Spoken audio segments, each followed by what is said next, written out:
Hello friends, this is Gaurav Lat to big bull coach. So जारी रखते हैं हमारा डेली सीरीज़। आज क्या हुआ और आगे क्या होगा आज के लिए, यानी 16 फरवरी 2026 के लिए, that is the 16th of February 2026 Monday. So इस नए हफ्ते का पहला ट्रेडिंग सेशन था, तो आज लग रहा था कि सुबह को थोड़ी गेमा गेमी रहेगी। बिकॉज ऐसे तो देखिए, गिफ्ट निफ्टी तो इंडिकेट कर रहा था कि मार्केट नीचे ही खुलेगा। गिफ्ट निफ्टी इंडिकेट कर रहा था लगभग मार्केट 100 पॉइंट्स नीचे खुल सकता है, क्योंकि वो 121 पॉइंट्स डाउन था। तो पर वैसे निफ्टी उतना नीचे नहीं खुला प्री ओपनिंग में के हिसाब से, तो फिर 50 पॉइंट्स नीचे ही खुला और वैसा ही हुआ। पर खुल के एनीवेज नीचे तो गया निफ्टी। सो निफ्टी जो है वो आज 25,371 के लो तक गया, पर वहाँ से रिबाउंड कर गया, बहुत जल्दी रिबाउंड कर गया। तो साफ दिख रहा था कहीं ना कहीं हो सकता है रेस्क्यू बाइंग आई होगी, डोमेस्टिक इंस्टीट्यूशंस द्वारा थोड़ी सी बाइंग आई होगी, और हो सकता है सेलिंग एग्जॉशन का भी एक फैक्टर था। आज यूएस मार्केट क्यूज तो सुबह को ठीक था। डाउ जोन्स जो है वो लगभग 50 पॉइंट्स ऊपर था। सो वहाँ से कुछ बहुत नेगेटिव नहीं था। सो वहाँ से थोड़ा ठीक था, और फिर थोड़ा बाजार जो है वो संभला। हालांकि 25,500 के ऊपर जाने के बाद फिर से एक बेयर अटैक तो आया। अगर आप चार्ट्स में देखें तो एक बार फिर से निफ्टी जो है 25,525 के से घूम के 25,500 के नीचे तो गया, पर कहीं ना कहीं लगता है उसको संभाल लिया गया। तो निफ्टी को जो संभाल लिया गया उसमें देखिए सबसे बड़ा रोल तो HDFC बैंक का ही था। HDFC बैंक का जो स्टॉक है वो आज सुबह से ही बहुत तेज़ी में था, और कहीं ना कहीं एक रोल रिवर्सल देखा जा रहा था। सो इन दिनों क्या हो रहा था कि ICICI बैंक का जो स्टॉक है वो थोड़ी मजबूती दिखा रहा था, और HDFC बैंक में लगातार नरमी देखी जा रही थी। सो आज एकदम जो खेला वो एकदम पलट गया। HDFC बैंक में बहुत स्टेडी बाइंग देखी जा रही थी आज सुबह से ही, और जैसे जैसे दिन आगे बढ़ा तो उसको एक्सिस बैंक ने भी फॉलो किया, फिर कोटक बैंक में भी थोड़ी लिवाली आई, बाकी प्राइवेट बैंक्स भी ठीक थे। हालांकि आज जो PSU बैंक है जैसे SBI थोड़ा सा नरम था आज, उसमें कोई खास बढ़ोतरी नहीं थी। तो पर ऐसे भी HDFC bank was enough to lift the Nifty. Bank Nifty को तो लिफ्ट करने में इनफ था, और निफ्टी को भी उसने काफ़ी अच्छा कंट्रीब्यूशन दिया। सो जैसे जैसे दिन आगे बढ़ा, कई बार लगा कि निफ्टी है वो वापस लड़खड़ा रहा है, पर कहीं ना कहीं संभल जा रहा था।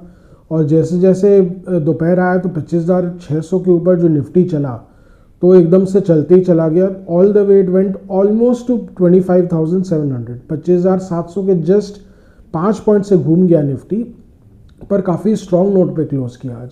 तो निफ्टी की बात करें तो वो 200 लगभग 212 पॉइंट्स बढ़कर 25,683 पर बंद हुआ। That is it was up 212 points, closing at 25,683। और वही बैंक निफ्टी की बात करें तो वो 762 पॉइंट्स बढ़कर 60,949 पर बंद हुआ। That is it was up 763 points, closing at 60,949।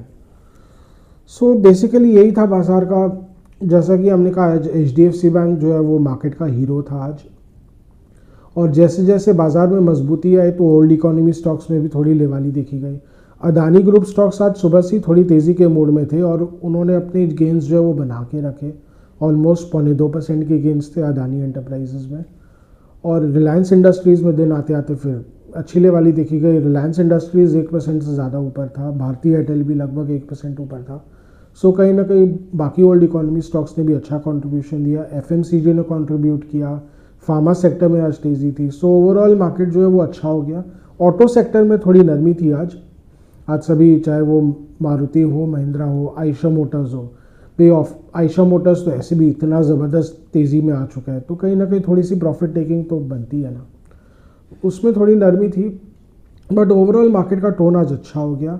और अगर आज इंस्टीट्यूशनल फिगर्स देखें तो उसमें तो DIS का तो ठीक ठाक लेवाली आया, हालांकि कोई बहुत अच्छा लेवाली नहीं आया।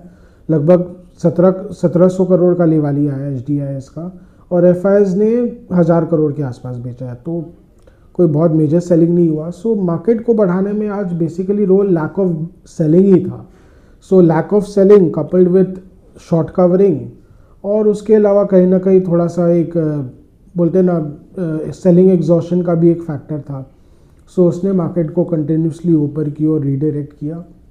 वही मेजर फैक्टर्स थे। फिर नीचे के लेवल्स में तो ऑफकोर्स रेस्क्यू बाइंग जो आई थी वही था। तो पर कहीं ना कहीं ये अगर निफ्टी अगर 25,700 के 750 के ऊपर जाए तो कहीं ना कहीं फिर अगर उसके ऊपर निफ्टी को सस्टेन करना है तो देखिए इंस्टीट्यूशनल बाइंग तो आना पड़ेगा ढंग से, क्योंकि वहाँ ऊपर जाते के साथ थोड़ी बहुत सेलिंग भी आ जाती है, प्रॉफिट टेकिंग आ जाती है। जिन्होंने 25,500 के आसपास लिया होगा, अगर ट्रेडिंग के हिसाब से लिया होगा तो वो प्रॉफिट टेकिंग करने आ जाएंगे, तो उसके लिए फिर निफ्टी को ऊपर चलने में बहुत दिक्कत आती है। और अगर कहीं ना कहीं वहाँ पे ज़्यादा ट्रिगर्स नहीं मिलते हैं मार्केट को, तो हो सकता है फिर वहाँ से घूम जाएगा। हालांकि आज स्विच ऑफ मोमेंटम तो हुआ है, ये बोल सकते हैं, क्योंकि फ्राइडे को तो यही लग रहा था कि निफ्टी हो सकता है और नीचे जाएगा, पर कहीं ना कहीं थैंक्स टू रेस्क्यू बाइंग और आज यूएस मार्केट क्यूज भी ठीक थे, तो उसके कारण निफ्टी जो है वो काफ़ी अच्छा संभल गया आज। पर that will not be enough beyond से 25,800। 25,800 के ऊपर तो देखिए इंस्टीट्यूशनल बाइंग सपोर्ट तगड़ा चाहिए निफ्टी को। और कहीं ना कहीं लैक ऑफ इंस्टीट्यूशनल बाइंग का इफेक्ट तो देखिए मिड कैप्स में दिख रहा था। अगर आप मिड कैप्स को देखें, मिड कैप 100 तो आज मामूली सी बढ़त के साथ बंद हुआ, तो कहीं ना कहीं ब्रॉडर मार्केट में उसका असर दिख रहा था, क्योंकि अगर ढंग से इंस्टीट्यूशनल लेवाली आती है तभी तो ब्रॉडर मार्केट में और ओवरऑल मार्केट में ढंग से तेज़ी आएगी। नहीं तो मार्केट जो है वो निफ्टी की बात करें तो 25,500 के से लेके ऑलमोस्ट 26,000 के रेंज में अटक के रहेगा मोस्ट लाइकली। और कल का तो एक्सपायरी रहेगा, सो कल भी यही लग रहा है, जो लार्जली निफ्टी है 25,600 से लेके 25,800 के आसपास रहना चाहिए। तो जिसके बीच जो ऑप्शंस राइटर्स है उनके लिए थोड़ी चांदी हो जाएगी, पर अगर मार्केट वॉलेटाइल हो जाएगा तो फिर ऑप्शंस के लिए राइटर्स के लिए थोड़ी सी डिफ़िकल्टी हो सकती है। डेफिनेटली थोड़ा बैटल तो देखा जाना चाहिए कल। सो मोटा मोटी यही है आज का लेखा जोखा। मार्केट में आज घटबड़ तो अच्छी थी ओवरऑल देखा जाए तो, घटबड़ से ज़्यादा बोलेंगे आज लेवाली ज़्यादा थी, मैंने आज अपवर्ड जर्नी था आज। पर अगेन दिस विल नॉट, जैसा कि हमने कहा 25,800 के ऊपर का जो जर्नी है वो थोड़ा सा टफ रहने वाला है। सो यही था मोटा मोटी आज का लेखा जोखा। आज का डेली व्लॉग यहीं तक रखते हैं। आशा कर रहे हैं कि आपको हमारी डेली व्लॉग्स अच्छी लग रही हो। Do like, share and subscribe to our channel. Do hit the bell icon for regular update on our videos. अगर आपको कुछ स्टॉक स्पेसिफिक जानना हो तो please write in a comment section, या मार्केट के बारे में कुछ जानना हो तो please write in a comment section. Will get back to in help you in any way possible as much as possible. Again अगर आपको कुछ फीडबैक देना हो या कमेंट्स देना हो तो write in a comment section. Your feedback is valuable for us. So आज के लिए थैंक यू।